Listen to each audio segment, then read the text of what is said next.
Hello दोस्तों, welcome back to my video. तो हम कर रहे थे EMRS का पेपर का सॉल्यूशन, जो कि आज के इस वीडियो में हम करेंगे पार्ट 5th का सॉल्यूशन, जो कि है एक्सपीरियंशियल एक्टिविटी, प्रायोगिक प्रायोगिक क्रियाकलाप। ठीक है, तो ये लगभग हमारा टीचर्स से रिलेटेड ही होता है। इसमें क्वेश्चन जो हमारे एक्सपीरियंशियल एक्टिविटीज होती है उससे रिलेटेड क्वेश्चन होते हैं। तो इसका पहला क्वेश्चन है, विषय वस्तु ज्ञान के संदर्भ में निम्नलिखित में से कौन सा से कथन सत्य है। तो विषय वस्तु का मतलब होता है हमारे पास जो भी हमारा कंटेंट का जो हमें नॉलेज है टीचर को, उससे रिलेटेड यहाँ पर दो कथन दिए गए हैं, हमें बताना है कि कौन सा सही है। तो पहला है अभिकथन, इससे तात्पर्य शिक्षकों की विषय की समझ के साथ साथ कक्षा में उसका संचालन करने से है। तो ऐसा तो नहीं है कि आपको सिर्फ कंटेंट पता हो और उसका आप संचालन या उसको आप उसको डिलीवर नहीं कर पाए, बच्चों को वो पहुंच नहीं पाएगा, तो आपके नॉलेज का कोई भी फायदा नहीं होगा विषय वस्तु के ज्ञान का। दूसरा कथन है, तो ये कथन सही है। ठीक है, कॉन्सेप्ट का नॉलेज तो होना ही चाहिए शिक्षक को, विषय वस्तु की समझ तो होनी चाहिए, उसके साथ साथ संचालन का भी तरीका उनको पता होना चाहिए। तो अभिकथन एक क्या है, सत्य है। अभिकथन दूसरा कह रहा है कि प्रभावी शिक्षण के लिए यह अपने आप में पर्याप्त है। मतलब खाली विषय वस्तु का ज्ञान है तो यह अपने आप में पर्याप्त है, लेकिन ये बात सही नहीं है। क्यों? क्योंकि विषय वस्तु का ज्ञान तो बहुत से शिक्षकों को होता है, बट वो बच्चों को अपना नॉलेज अगर नहीं पहुंचा पा रहा है, उसका संचालन नहीं कर पा रहा है, तो वह ज्ञान किसी उपयोग का नहीं होता है। तो ऑप्शन या अभिकथन दूसरा हमारा सही नहीं है। तो यहाँ जो ऑप्शन दिए उनमें से हो जाएगा ऑप्शन 2, केवल अभिकथन फर्स्ट क्या है, सही है। ठीक है, आगे बढ़ेंगे। प्रश्न संख्या 72 साइकिल चलाने के बारे में सोचना और किसी दूसरे को व्यक्ति को साइकिल चलाते देखना कोल्ब के अनुभवात्मक अधिगम चक्र के किस चरण को दर्शाता है। तो सोचना, यहाँ पर सोच रहा है व्यक्ति, क्या कर रहा है, चिंतन कर रहा है। तो हम सीधे ही ऑप्शन 3 को इसका राइट आंसर हो जाएगा। सोचने का अर्थ होता है चिंतनशील अवलोकन। ठीक है, तो इसमें इस क्वेश्चन में ज्यादा सोचने की आवश्यकता नहीं है, सीधे ही आप इसको लगा सकते हैं। ठीक है, अगर वो प्रयोग कर रहा है, इसके जगह में अगर इस प्रकार से होता कि चला रहा है, ठीक है, तो वो सक्रिय प्रयोग हो जाता। तो ऐसे इस वाले केस पे सोचना किसका अंतर्गत आता है, चिंतनशील अवलोकन के अंदर। आगे बढ़ेंगे। प्रश्न संख्या 73 है, उदाहरण आधारित शिक्षण अधिगम गतिविधियों के विकास के लिए निम्नलिखित में से किन बातों पर विचार किया जा सकता है। ठीक है, तो एग्जाम्पल बेस्ड लर्निंग के लिए यहाँ पर किस पर विचार किया जा सकता है। पहला है, पाठ के अधिगम उद्देश्य गतिविधियों के विकास के लिए महत्वपूर्ण है। ठीक है, मतलब पाठ का जो उद्देश्य है कि इस पाठ को पढ़ के बच्चे में ये चेंज होगा, तो एग्जाम्पल उसमें महत्वपूर्ण रहता है, ये बात सही है। ठीक है, ए ऑप्शन हमारा राइट हो जाएगा। बी क्या दिखा है, उदाहरण के लिए कार्य और गतिविधियां विकास करना एकल चरणीय कार्य, मतलब एक चरण में होता है। क्या करना, गतिविधियां विकसित करना और कार्य और गतिविधियां विकसित करना एकल चरणीय कार्य। ठीक है, तो इसके बाद इसके ऑप्शन के बारे में कुछ नहीं कहा जा सकता है। ऑप्शन सी है, यह आवश्यक है कि सभी पाठों में एक समान गतिविधियां हो। सभी चैप्टर्स में एक ही समान गतिविधि नहीं होनी चाहिए। ठीक है, तो सी तो डायरेक्टली यहाँ पर रॉन्ग है। अलग अलग पार्ट में जरूरी है कि सेम ही एक्टिविटी हो, ये जरूरी नहीं है। ठीक है, ऑप्शन डी, भाषा कौशलों का विकास निर्वात में न होकर समग्र रूप में होता है ताकि विद्यार्थियों की आवश्यकताओं को और भाषा का विकास हो सके। ठीक है, भाषा का कौशलों का विकास निर्वात में होकर समग्र रूप में होता है। ठीक है, सबके साथ मिलजुल कर होता है। ठीक है, निर्वात मतलब अकेले रह के नहीं होता है, सबसे मिलजुल के होता है।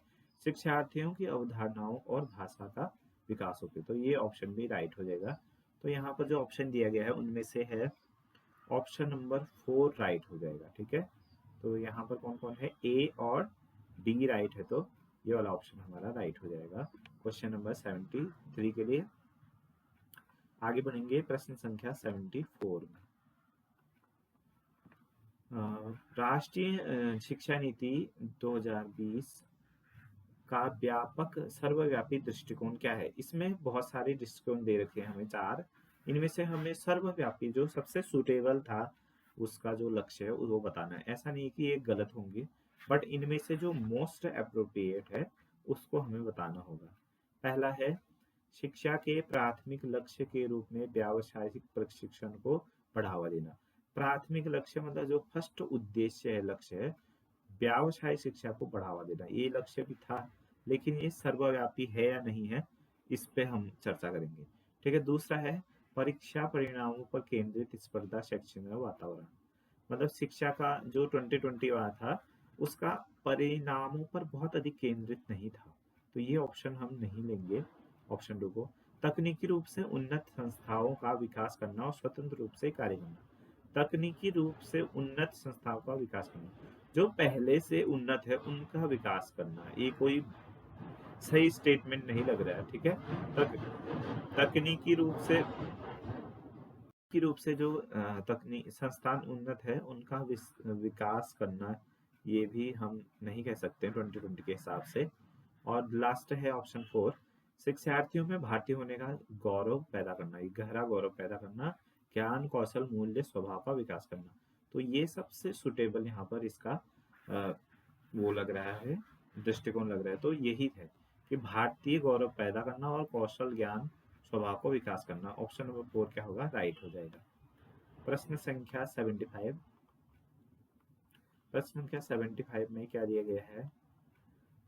निम्नलिखित में से कौन से उदाहरण शिक्षक शिक्षिका अपने विद्यार्थियों को कृत्रिम पारिस्थितिकी मीन्स आर्टिफिशियल इकोसिस्टम तंत्र समझाने के लिए ले सकता है? तो यहाँ पर जो इकोसिस्टम है वो है आर्टिफिशियल इकोसिस्टम। एक मतलब प्राकृतिक रूप से वो बना नहीं होगा इकोसिस्टम, वो एक मानव निर्मित भी बोल सकते हैं हम उसको, या कृत्रिम पारिस्थितिकी तंत्र बोल सकते हैं। तो इसमें ऑप्शन पहला दिया गया है जंगल। जंगल तो प्राकृतिक पारिस्थितिकी हो गया। ठीक है। तालाब बी, तालाब के बारे में देखिए, अगर वो मैन मेड होते हैं वैसे मोस्टली तालाब, बट ऐसा नहीं कि नेचुरल तालाब भी हो सकते हैं। ठीक है। तो ये डाउटफुल है। बगीचा जो होता है वो मोस्टली क्या होता है? कृत्रिम होता है और ह्यूमन मेड होता है। तो सी ऑप्शन हमारा राइट होगा। डी वाला है जल जीवशाला। तो इसका इंग्लिश देखिए एक्वेरियम होता है, तो एक्वेरियम भी जो है कृत्रिम होता है, मानव निर्मित होता है। तो बोथ सी एंड डी जो ऑप्शन में होगा वो राइट हो जाएगा। ऑप्शन नंबर 1 सी, केवल सी और डी क्या है? राइट हो जाएंगे। ठीक है। और इसके बाद आगे बढ़ेंगे प्रश्न संख्या 76 में। इसमें दिया गया है राष्ट्रीय शिक्षा नीति 2020 के अनुसार नियमित कक्षाओं में प्रतिभाशाली विद्यार्थियों के विकास के प्रति शिक्षक का दृष्टिकोण क्या होना चाहिए? ठीक है। प्रतिभाशाली विद्यार्थी मतलब जो एक्स्ट्रा ऑर्डिनरी बच्चे होते हैं हमारे पास, उनको गिफ्टेड चाइल्ड भी बोलते हैं। तो उनके सीखने की दर जो होती है बहुत जो हमारे नॉर्मल छात्र है उनसे अधिक होती है। तो उनको हम कैसे उनको मतलब सिखाने में किस प्रकार से विकास उनका हो, उसमें कौन शिक्षक का क्या दृष्टिकोण होना चाहिए? पहला है सभी विद्यार्थियों को उनकी योग्यता की परवाह किए बिना मानक सामग्री उपलब्ध करना। तो उनकी योग्यताओं का परवाह न करना, ये ऑप्शन रॉन्ग हो जाएगा, क्योंकि हमें उनका योग्यताओं की परवाह करना चाहिए। जैसे अगर कोई बहुत कमजोर बच्चा है तो उसके लिए हमें थोड़ा सा प्रयास करना पड़ेगा, और जो अधिक यहाँ पर प्रतिभाशाली है तो उसको उसकी आवश्यकताओं की भी पूर्ति हमें करना है। तो ऑप्शन 1 तो रॉन्ग है। ऑप्शन 2 है उन्हें अन्य विद्यार्थियों से अलग करना। तो जो अच्छे प्रतिभाशाली विद्यार्थी उनको अन्य विद्यार्थियों से अलग करके उनका विकास हो पाएगा नहीं, उनको उन्हीं के साथ रहने देना है, उन्हीं के साथ साथ उनका भी विकास करना है। ऑप्शन 3 है विद्यार्थियों को पूरक संवर्धन सामग्री देना। Gifted student supplementary enrichment material, तो ये सबसे सुटेबल ऑप्शन है। क्यों? देखिए, इन जो गिफ्टेड चाइल्ड है, चिल्ड्रन है या स्टूडेंट है, उनको सप्लीमेंट्री, मान लीजिए हम कोई एक्सरसाइज करवा रहे हैं उनको, ठीक है, तो उसके अलावा कोई मैगजीन वगैरह दे सकते हैं, या जैसे मान लीजिए हम कोई एक्सरसाइज करा रहे हैं, उसके सारे क्वेश्चन उन्होंने कर दिए हैं, तो मोस्टली क्या करते हैं कि आप जो नेक्स्ट एक्सरसाइज है उसके क्वेश्चनों को ट्राई करो अपने मन से, हम बोल देते हैं, ठीक है। तो उनको हमें व्यस्त रखना बहुत जरूरी होता है, तो उनको हम क्या करते हैं, सप्लीमेंट्री इनरिचमेंट मटेरियल प्रोवाइड करते हैं।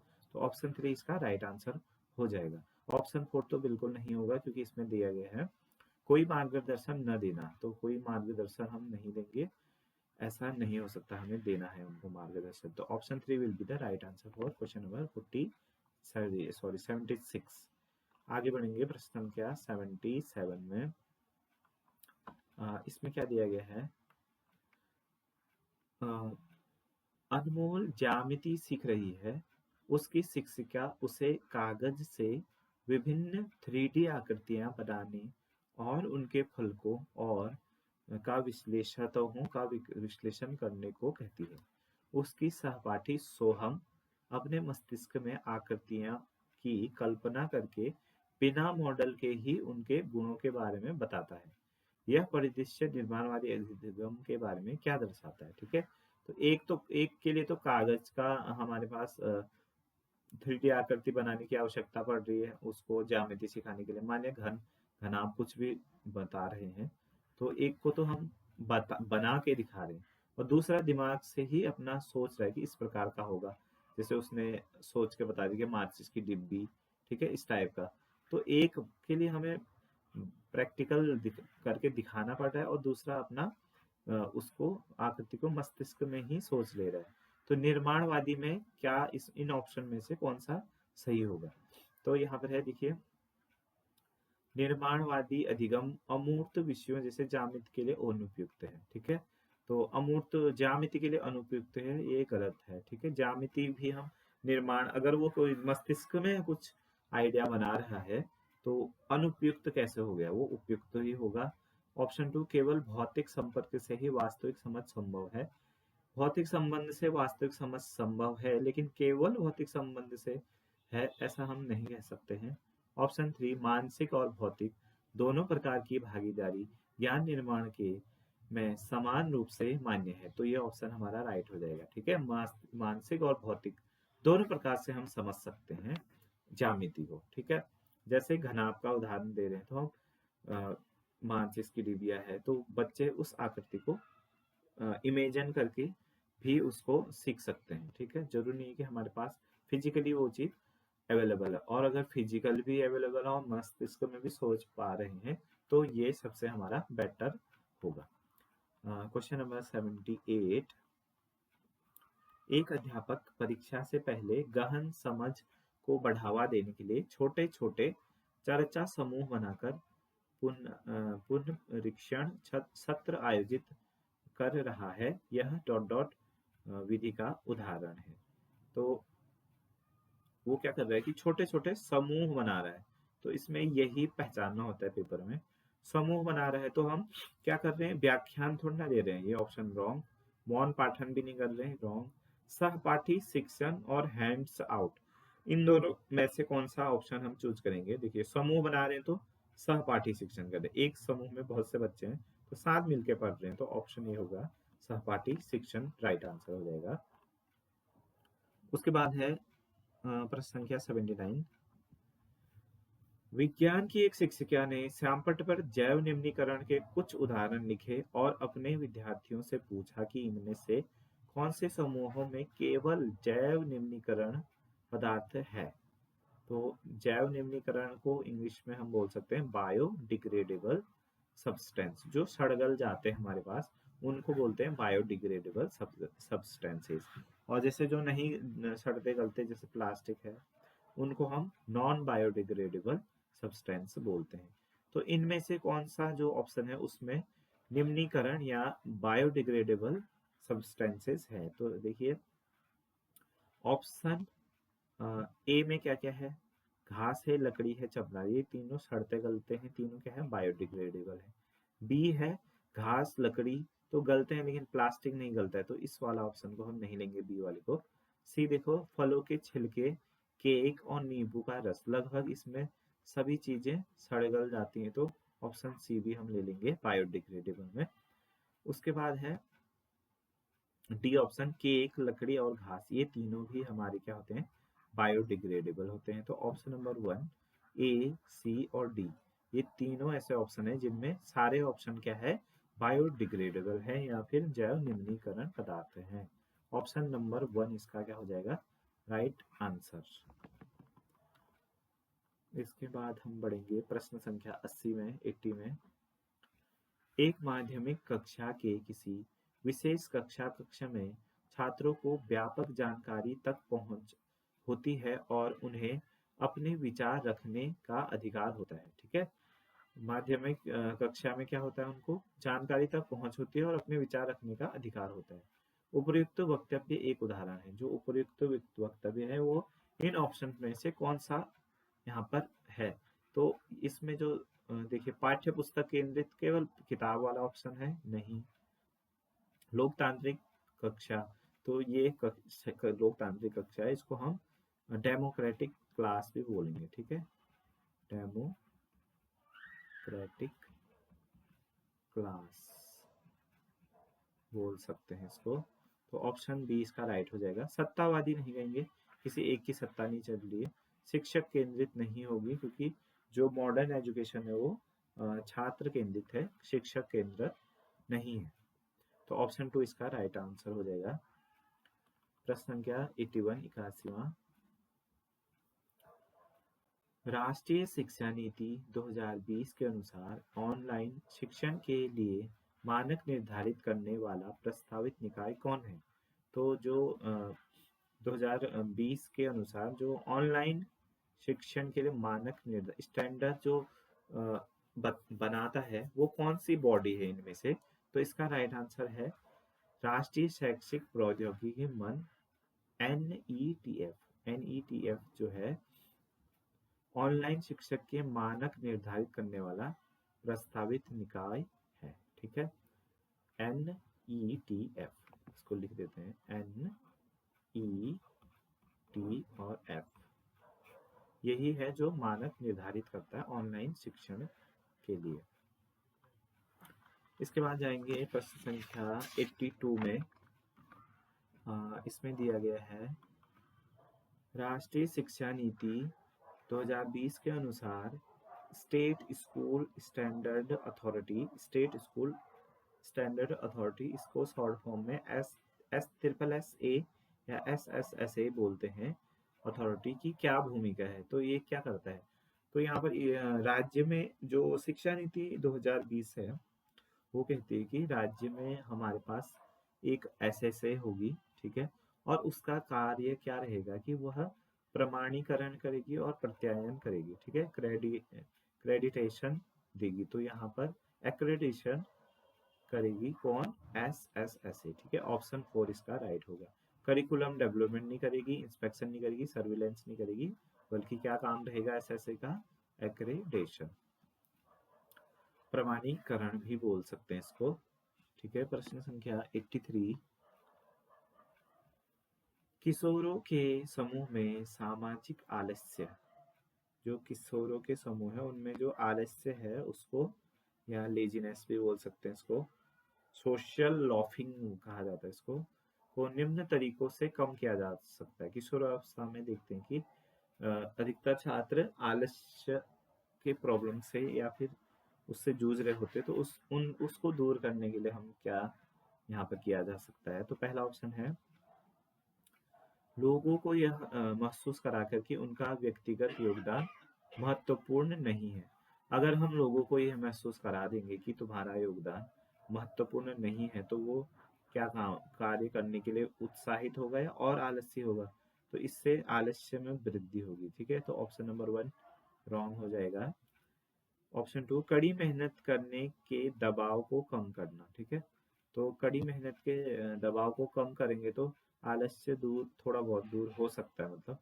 लेकिन अगर कड़ी मेहनत नहीं करने का दबाव बिल्कुल भी नहीं होगा, कम भी कर देंगे, तो उससे आलस्य बढ़ भी सकता है किशोरों में, तो ये ऑप्शन भी राइट नहीं होगा, ऑप्शन 2।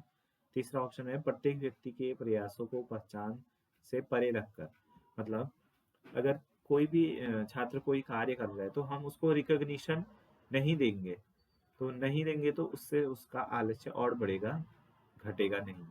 ठीक है, ऑप्शन नंबर 4 है किसी कार्य के स्पष्ट महत्व या मूल्य को बढ़ाकर।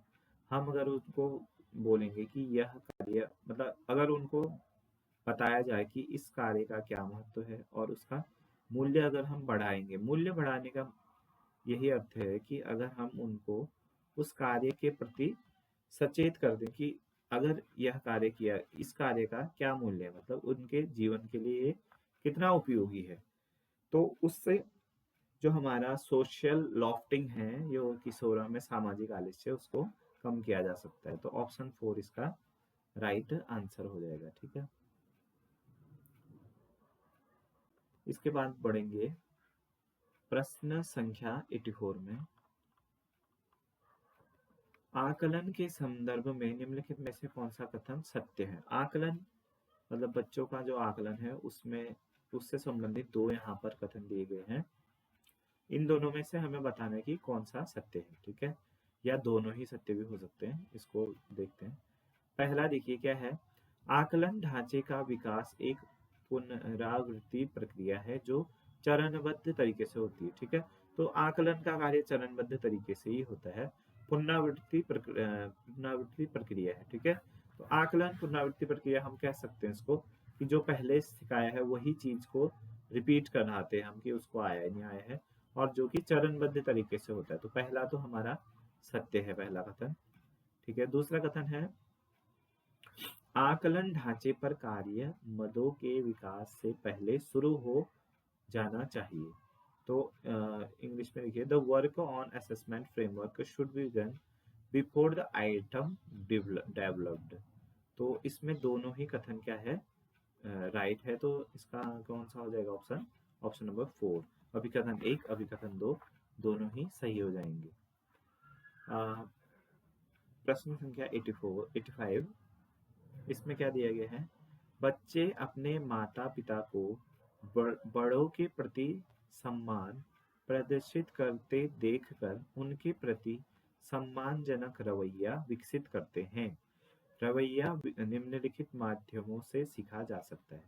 जैसे बच्चे क्या सीखते हैं कि बड़े उनकी फैमिली में जैसे उनका बड़े लोग जैसे एक्टिविटी करते हैं वही चीज वो भी सीखते हैं। तो इसमें पूछा गया है कि अगर माता पिता बड़ों का सम्मान कर रहे हैं तो बच्चे भी उनसे ये चीज सीखते हैं कि अपने से बड़ों का सम्मान कैसा करना है। तो यह रवैया किन माध्यमों से सीखा जा सकता है? पहला है पुरस्कार देकर, सहानुभूति देकर, रिवार्ड सिंपैथी, सहानुभूति समानुभूति मतलब एक जैसा फील करा के, इम्पैथी भी बोल सकते हैं इसको, और अनुकरण। तो इसमें सबसे बेस्ट ऑप्शन है वो है ऑप्शन नंबर 4 अनुकरण, यही इसका राइट आंसर होगा। अनुकरण मतलब जैसे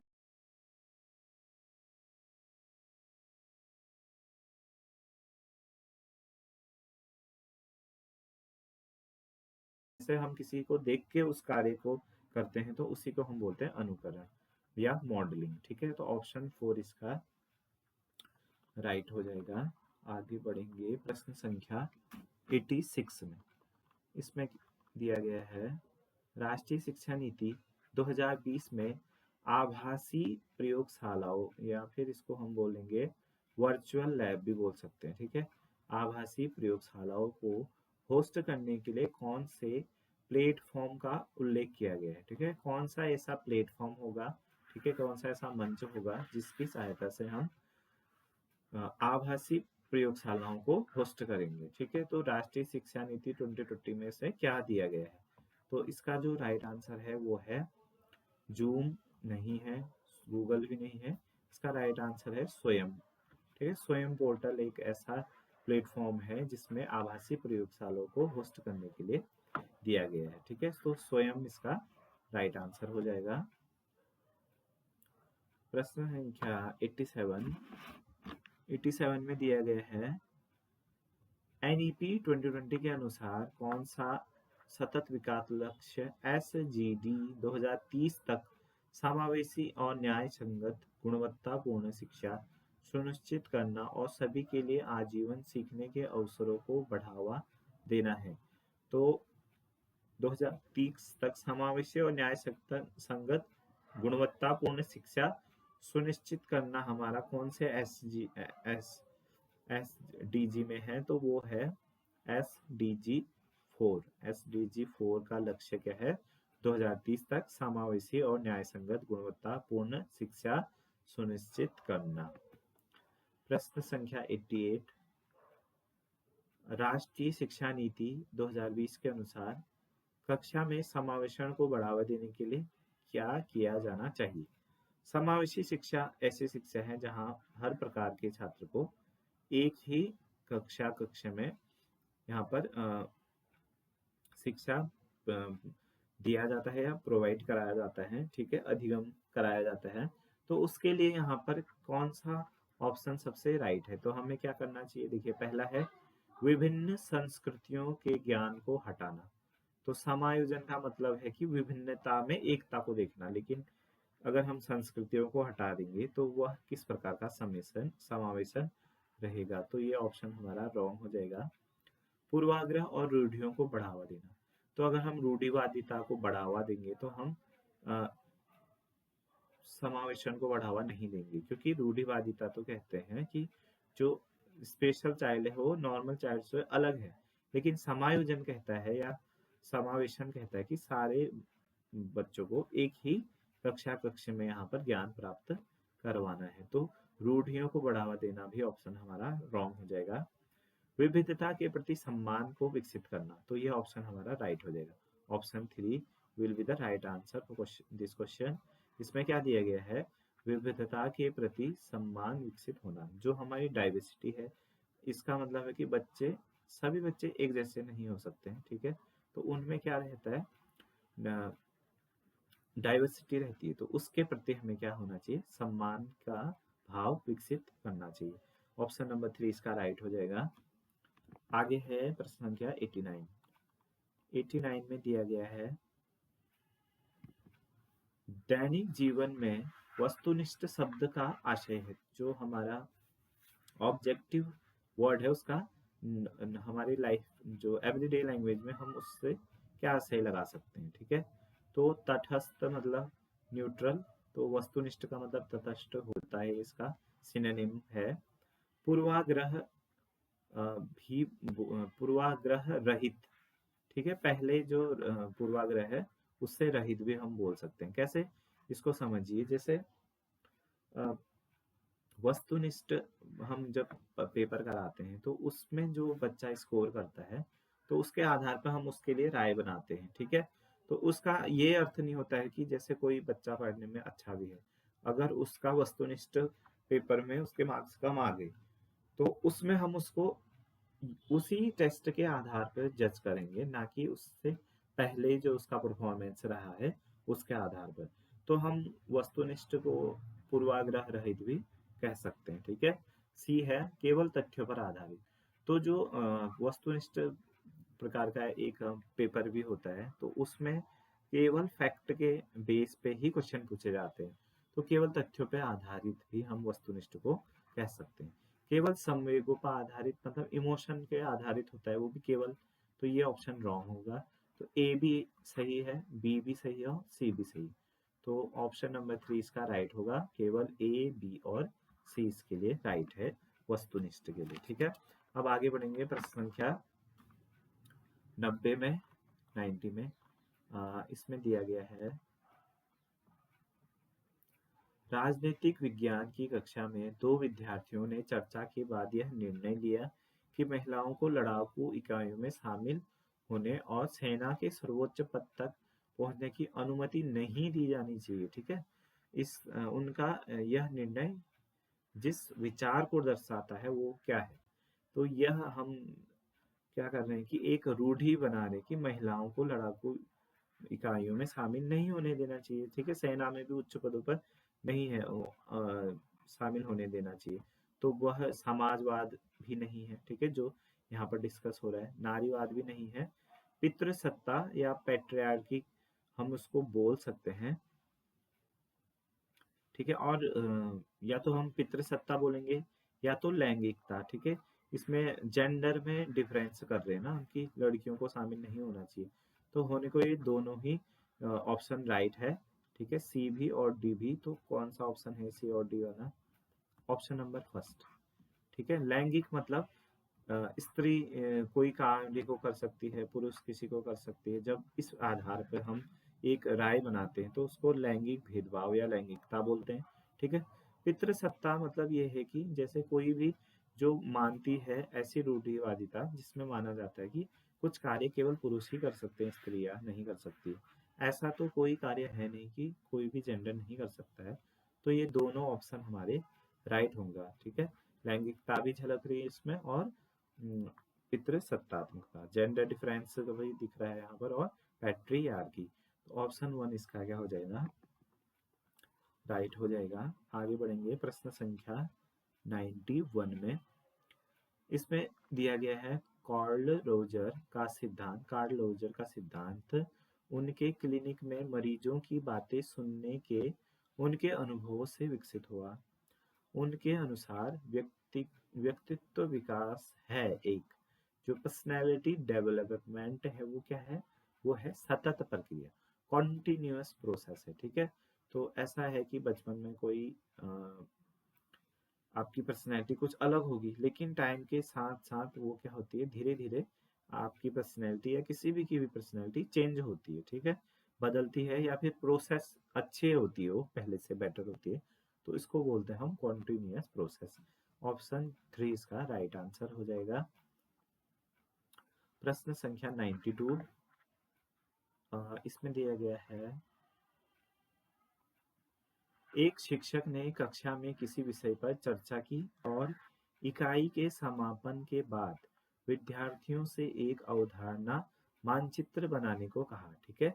कॉन्सेप्ट का एक मैप बनाने के लिए बोला। यह अवधारणा मानचित्र शिक्षक के लिए किस प्रकार लाभदायक होगा? बच्चों को बोला है कि अवधारणा मानचित्र बनाओ, और पूछ रहा है कि शिक्षक के लिए यह किस प्रकार से लाभदायक होगा। तो ऑप्शन ए है, विद्यार्थी किसी अवधारणा मानचित्र या विषय को किस प्रकार देखते हैं उनकी अंतर्दृष्टि प्राप्त करने के लिए, ठीक है। तो जो बच्चा जिस प्रकार की अवधारणा मानचित्र बनाएगा तो उससे शिक्षक को सहायता मिलेगी कि उनका जो अंतर्दृष्टि है या फिर उनका व्यू पॉइंट समझने में मदद मिलेगी। तो ऑप्शन ए तो राइट है। ऑप्शन बी, विद्यार्थियों को केवल भ्रांतियों की जांच सॉरी विद्यार्थियों की केवल भ्रांतियों की जांच करने के लिए, कि बच्चों को का जो मिसकॉन्सेप्शन है उसको जानने के लिए, ठीक है। यह ऑप्शन गलत हो जाएगा। क्यों? कि केवल भ्रांति होगा बच्चों में जरूरी नहीं है, ठीक है। हो सकता है उनमें कुछ क्रिएटिविटी हो, कुछ अच्छा बना दे, तो ऐसा नहीं कि केवल भ्रांति के लिए जांच किया जाए। यह ऑप्शन क्या हो जाएगा? रॉन्ग हो जाएगा, ठीक है। भ्रांतियां जांचा जाता है, लेकिन इसमें ऑप्शन क्या दिया गया? केवल भ्रांति के लिए। तो केवल भ्रांतियों के लिए अवधारणा मानचित्र नहीं बनाया जाता, ठीक है। ऑप्शन नंबर सी है, विद्यार्थियों द्वारा दर्शाए गए संबंधों की संरचनात्मक जटिलता का आकलन करने के लिए, ठीक है। तो जो वो दर्शा रहे हैं संबंध, जो वो संरचना कर रहे हैं, उनकी जटिलता का आकलन भी किया जा सकता है इससे, ठीक है। तो ये ऑप्शन भी हमारा राइट ऑप्शन है। तो ए ऑप्शन और सी ऑप्शन कौन से वाले में है? ऑप्शन 3 में। Option 3 will be the right answer for this question number 92। इसके बाद हम पढ़ेंगे क्वेश्चन नंबर 93 में। इसमें दिया गया है 93 में, शिक्षार्थी और भाषा अधिगम के संदर्भ में निम्नलिखित में से कौन सा कथन सत्य है, ठीक है। तो शिक्षार्थी मतलब वही स्टूडेंट, भाषा मतलब लैंग्वेज। तो शिक्षार्थी लैंग्वेज का जो सीखने का है उससे रिलेटेड यहाँ पर ऑप्शन दिए गए हैं, ठीक है। तो पहला है, देखिए, भाषा शिक्षार्थियों के अस्तित्व को अर्थ प्रदान करती है, ठीक है। अब बातचीत शिक्षा देना है बच्चे को, तो उसके लिए भाषा तो सबसे जरूरी है। बिना भाषा के हम उसको अपनी फीलिंग्स कैसे एक्सप्रेस करेंगे, हम क्या उसको पढ़ाना चाह रहे हैं।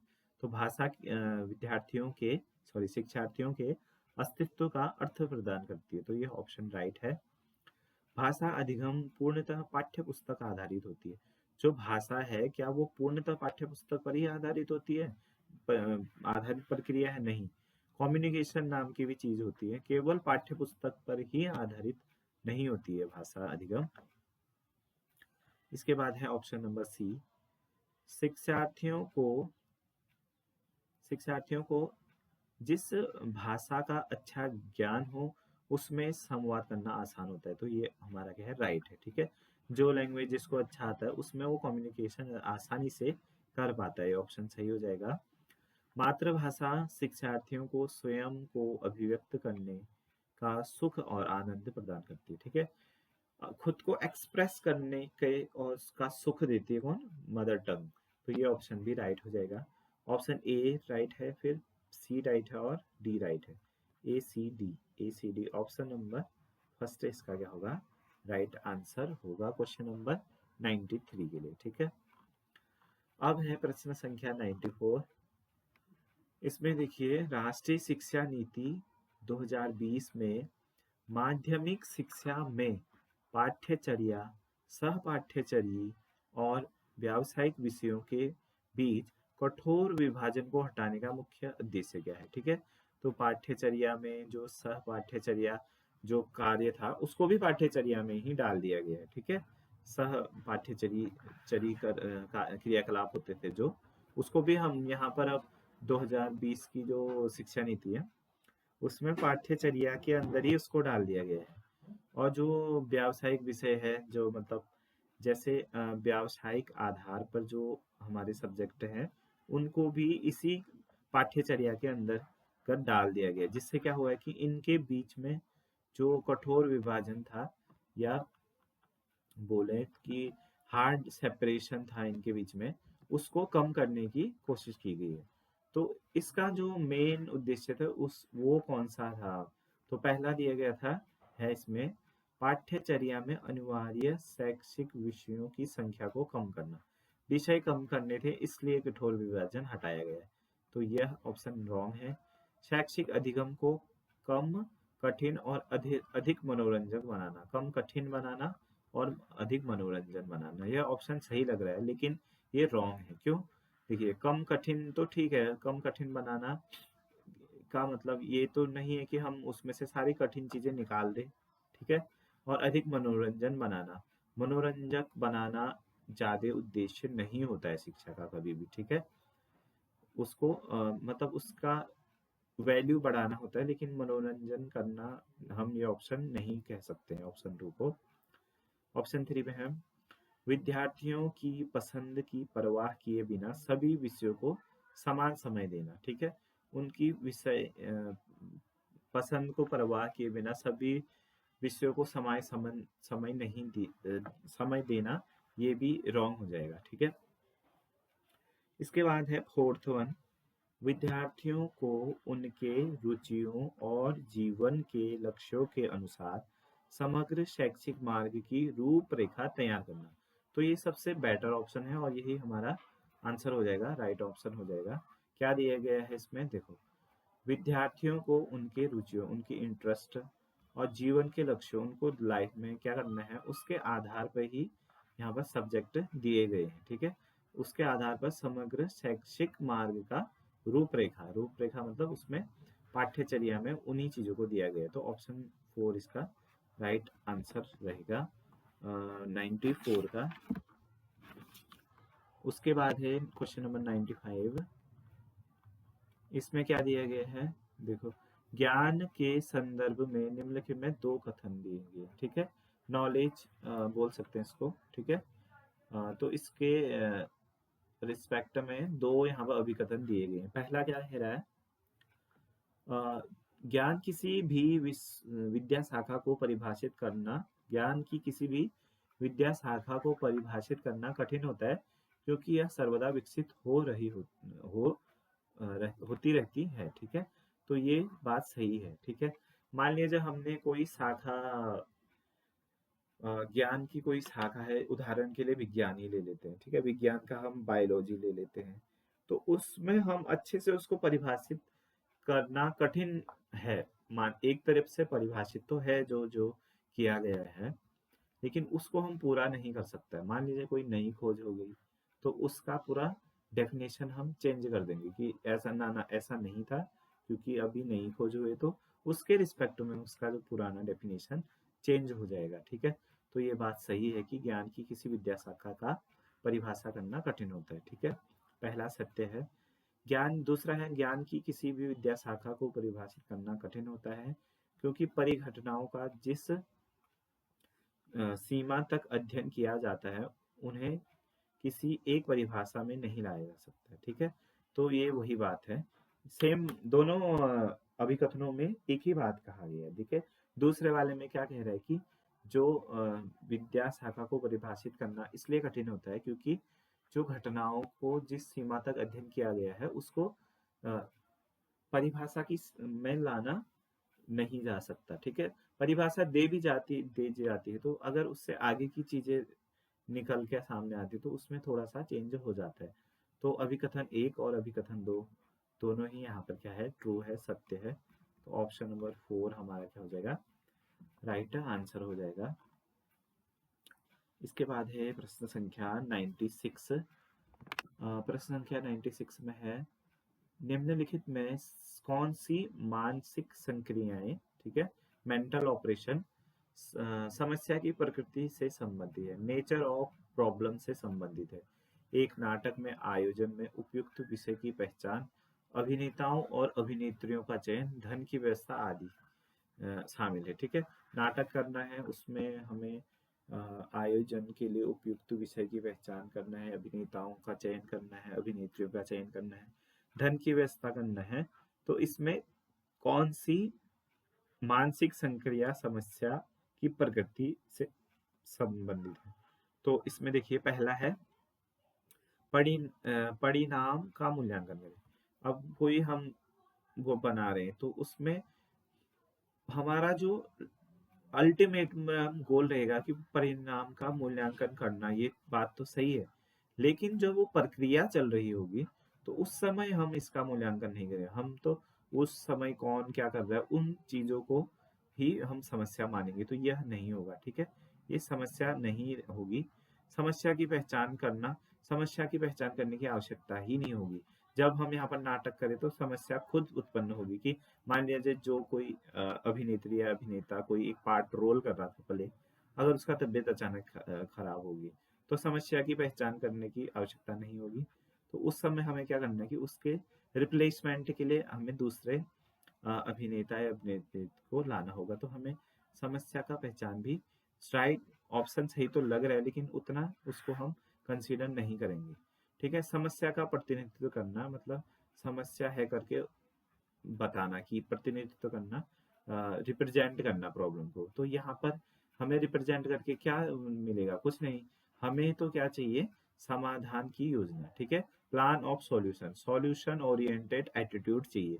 तो हम एक नाटक कर रहे हैं, तो उसमें कौन क्या करेगा, क्या करेगा, कोई किसी को हम किसी चीज की व्यवस्था करने के लिए बोल देंगे, किसी को किसी चीज की व्यवस्था।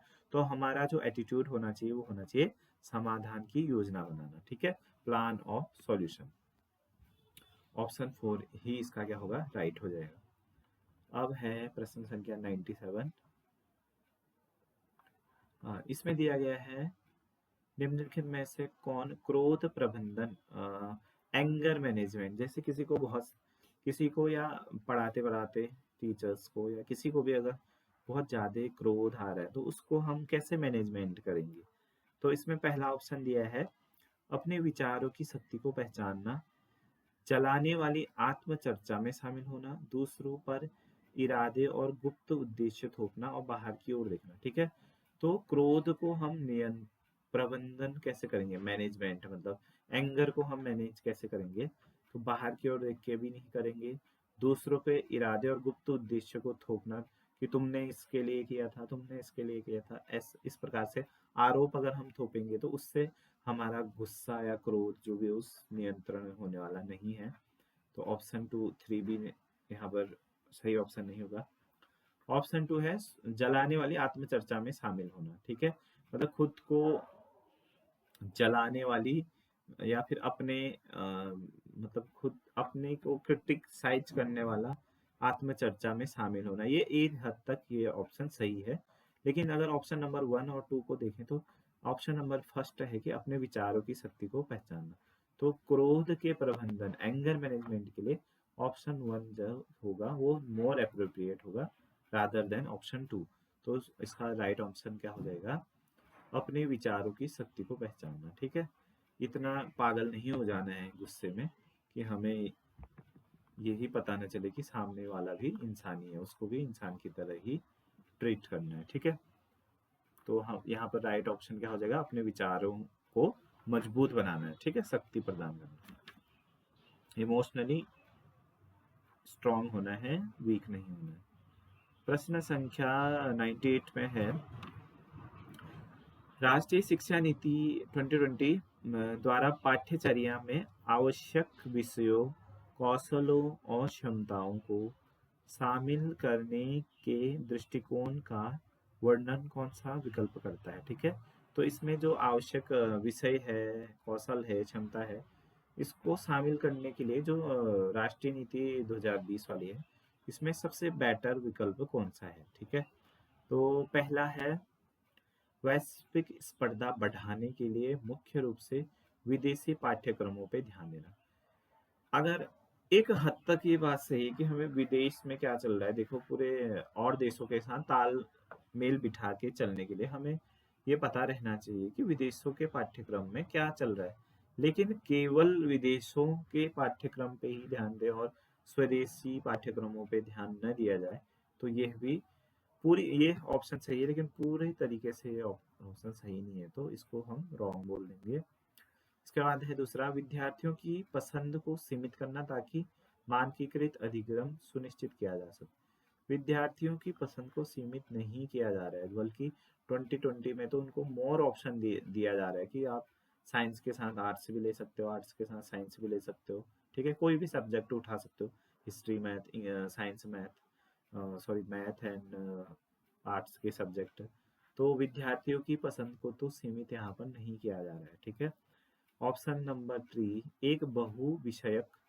ठीक है, एक बहु विषयक मतलब मल्टी डिसिप्लिनरी, जिसमें बहुत सारे सब्जेक्ट आ गए, और लचीला दृष्टिकोण जिसमें समकालीन विषय, पारंपरिक ज्ञान और जीवन कौशल शामिल हो। तो ये सबसे सुटेबल ऑप्शन लग रहा है, ऑप्शन नंबर 3।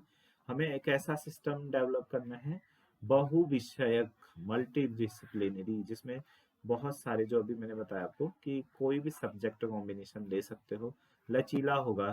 ठीक है, लचीला वही है कि स्ट्रिक्ट नहीं होगा कि साइंस वाले ही आर्ट्स नहीं ले सकते, आर्ट्स वाले साइंस नहीं ले सकते। ठीक है, तो ये लचीला होगा, फ्लेक्सिबल अप्रोच होगा। समकालीन विषय मतलब जो टाइम पे चल रहे हैं, पारंपरिक ज्ञान जो हमारे देश में पुराने समय से ज्ञान है। ठीक है, जैसे अब हमारा जैसे डॉक्टरी वगैरह हमारा वेस्टर्न शिक्षा पर आधारित है, बट जो हमारा आयुर्वेदा है वो पारंपरिक ज्ञान के अंदर आता है, तो उसको भी प्रोत्साहन दिया जाना चाहिए। और जीवन कौशल पर ध्यान, हमारा जो नया अप्रोच है वो होना चाहिए। तो ऑप्शन नंबर 3 इसका राइट आंसर हो जाएगा। ऑप्शन नंबर 4 भी देख लेते हैं, केवल शैक्षणिक विषयों को प्रस्तुत करना, केवल शैक्षणिक वस्तुओं को, विषयों को प्रस्तुत करना नहीं होगा दृष्टिकोण। ठीक है, तो ऑप्शन 3 इसका राइट हो जाएगा। अब है 99 वाला क्वेश्चन। एनईपी 2020 के अनुसार कक्षा 6 से 8 के छात्रों के लिए 10 दिनों का बैग रहित अवधि शुरू करने का क्या उद्देश्य है? तो इसको मैं सीधे बता देता हूँ आपको कि इसमें क्या रहेगा, 6 से 8 के छात्रों के लिए 10 दिन बिना बैग का जाना होगा उनको। ठीक है, उस समय में उनको बैग नहीं लेना होगा, और उस अवधि में क्या होगा कि हमारी कम्युनिटी के जो बिजनेस रिलेटेड रिसोर्स पर्सन है वो आएंगे। जैसे मान लिया जाए कोई लकड़ी का काम करता है, कोई मतलब जो भी कोई भी है, कोई पॉटरी का काम करता है, कोई खेती एग्रीकल्चर करता है, तो वो रिसोर्स पर्सन आएंगे स्कूलों में, और 10 दिन तक वो उस बिजनेस से रिलेटेड सारी चीज़ें बताएंगे पूरे बच्चों को, ताकि उनका इंटरेस्ट उसमें डेवलप हो, या फिर अगर वो जाना चाहे तो उस प्रोफेशन को देख ले, सीख ले, अगर अच्छा लगे तो उसमें जा सके। ठीक है, तो ये 10 दिन का बैग रहित प्रोग्राम NEP 2020 में शामिल किया जाना है 6 से 8 तक के छात्रों के लिए। ठीक है, तो ऑप्शन नंबर पहला है डिजिटल अधिगम के लिए, गलत। परीक्षा के समय छात्रों में शैक्षणिक भाव कम करने के लिए, गलत। व्यावसायिक शिल्पों में व्यावहारिक अनुभव प्रदान करना और स्थानीय विशेषज्ञों से जुड़ना, तो ये इसका राइट आंसर हो जाएगा। ठीक है, शारीरिक शिक्षा और स्वास्थ्य से संबंधित गतिविधियां, शारीरिक शिक्षा का कुछ नहीं है इसमें। ठीक है, जो 10 दिन बैग रहता है वो उसमें यही है कि स्थानीय विशेषज्ञों से जुड़ना। ठीक है, और स्पेशली जो किसी प्रोफेशनल से जुड़े हैं, प्रोफेशन से जुड़े हैं, उनको वहां पर रिप्रेजेंटेशन मिलेगा। ठीक है, वो आएंगे रिसोर्स पर्सन के तरह और छात्रों को अपने प्रोफेशन से रिलेटेड चीजें बताएंगे। ठीक है, और आज का अब इस वीडियो का अंतिम प्रश्न इस सेक्शन का जो हमारा एक्सपेरिमेंटल एक्टिविटीज था, तो वही अनुभव का है, उसका ही था, टीचर्स का क्या अनुभव करते हैं। ठीक है, इसमें इतना कोई वो नहीं था, आपको अपने विवेक, अगर नहीं भी आते क्वेश्चन, अपने ही समझ से आपको यहाँ पर आंसर करना था। ठीक है, अंतिम प्रश्न, प्रश्न नंबर 100 या 100वां प्रश्न, लिंग भूमिका के संदर्भ में 2 अभिकथनों पर विचार कीजिए। लिंग मतलब वही स्त्री पुरुष वाला। ठीक है, उससे रिलेटेड, जेंडर से रिलेटेड क्वेश्चन है। पहला कथन है, लिंग भूमिकाएं अपेक्षाओं का एक समूह है जो प्रस्तावित करती हैं कि केवल महिलाओं को किस प्रकार से सोचना, कार्य करना एवं अनुभव करना। ठीक है, लिंग मतलब जो हमारी सोसाइटी, देखो 2 चीजें होती है, एक होती है जेंडर और एक होता है सेक्स। ठीक है, तो जेंडर क्या होता है, जो हमारी सोसाइटी डिसाइड करती है कि ये लड़की है, इसको यही काम करने हैं, खाना इसने बनाना है, झाड़ू इसने लगाना है, बर्तन साफ इसने करने हैं। तो जो हमारी सोसाइटी एक्सपेक्ट करती है कि एक लड़की है तो ऐसा करेगी, और एक लड़का है तो वो खेलेगा कूदेगा बाहर। ठीक है, जो भी है, तो वो जो हमारी सोसाइटियल एक्सपेक्टेशन होती है स्त्री और पुरुष से, तो वो जेंडर या लिंग के अंदर आती है। ठीक है, और दूसरा इसका एस्पेक्ट होता है सेक्स। सेक्स का अर्थ होता है कि बायोलॉजिकली कोई क्या है। ठीक है, स्त्री है, जो स्त्री के रूप में जो बालक है वो पैदा हुआ है, या पुरुष के रूप में पैदा हुआ है। ठीक है, तो बायोलॉजिकली सेक्स बोलते हैं इसको। और जो हमारा सोशल नॉर्म से है, जो सोसाइटी हमारी चूज करती है, तो वो जेंडर है। ठीक है, उदाहरण के लिए यहाँ पर मान लिया जाए कोई भी कार्य है, तो हमारा जो सोसाइटी है वो सेट कर देते हैं कि ये लड़का ही करेगा या लड़की ही करेगी। लेकिन ऐसा तो है नहीं कि कहीं पर लिख के आए हैं कि स्त्रियां वो नहीं कर सकती हैं या लड़के वो नहीं कर सकते। तो ये हमारा सोसाइटी बेस्ड होता है थिंकिंग, जेंडर। ठीक है, तो पहला ये है, सही है ये पहला वाला। लिंग क्या है, भूमिकाओं अपेक्षाओं का समूह है जो केवल महिलाओं को किसी प्रकार से सोचना, कार्य करना, अनुभव कराना है। ठीक है, दूसरा अभिकथन दिया गया है, लिंग सामाजिकरण पर माता पिता का कोई प्रभाव नहीं पड़ता, विशेष रूप से विकास के प्रारंभिक वर्षों में। ठीक है, तो यहाँ पर हमें सही विकल्प चुनना है। तो देखिए पहला वाला ऑप्शन इसका राइट हो जाएगा। क्यों? अभिकथन फर्स्ट और अभिकथन दोनों में हमें क्या था, लिंग की भूमिका के संदर्भ में दोनों सही विकल्प चुनना था। ठीक है, तो इसमें देखिए पहला भी सही नहीं है। ठीक है, तो यह वाला भी सही नहीं है। और दूसरा वाला देखिए, सामाजिकरण पर माता पिता का कोई प्रभाव नहीं पड़ता है प्रारंभिक वर्षों में, तो माता पिता का प्रभाव पड़ता है। ठीक है, तो इसमें हमारा क्या हो जाएगा ना, फर्स्ट वाला भी रॉन्ग हो जाएगा और सेकेंड वाला भी रॉन्ग हो जाएगा। ठीक है, क्योंकि ये वाला रॉन्ग इसलिए हुआ क्योंकि इसमें सिर्फ महिलाओं को दिया गया है। ठीक है, तो जेंडर केवल महिलाओं के लिए भी नहीं होता, पुरुषों के लिए भी होता है कि पुरुष को भी सिर्फ सिर्फ इस प्रकार से बिहेव करना है। तो यहाँ पर केवल महिला दिया था, इसलिए रॉन्ग हुआ। ठीक है, तो ऑप्शन नंबर फर्स्ट इसका हो जाएगा 100 के लिए। और इसी के साथ हमारा जो एक्टिविटी या एक्सपीरियंसल एक्टिविटी का पार्ट था ये कंप्लीट हो गया है।